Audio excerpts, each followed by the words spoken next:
পিপিলিকার পাখা গজায় নাকি মরিবার তরে। চাঁদপুরে দুই তরুণের সেরকম কিছু গজিয়েছিল কিনা নিশ্চিত নয়।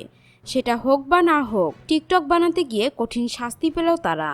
চাঁদপুরে চলন্ত মোটরসাইকেলে টিকটকের ভিডিও করতে গিয়ে সড়ক দুর্ঘটনায় দুই মোটরসাইকেল আরোহীর মর্মান্তিক মৃত্যু ঘটেছে। আজ শুক্রবার বিকেলে চাঁদপুর রায়পুর সড়কের গাছতলা বাদামতলা এলাকায় ওই মর্মান্তিক মৃত্যুর ঘটনা ঘটে। নিহতরা হলেন চাঁদপুর শহরের চৌধুরীপাড়া এলাকার মৃত মালেক প্রধানের ছেলে সাব্বির হোসেন ও আদর্শ মুন্সিপাড়া এলাকার ফজলুল হকের ছেলে অনিম। এ ঘটনায় তাদের সঙ্গে থাকা রাহাত নামের আরেক বন্ধু আহত হয়েছেন।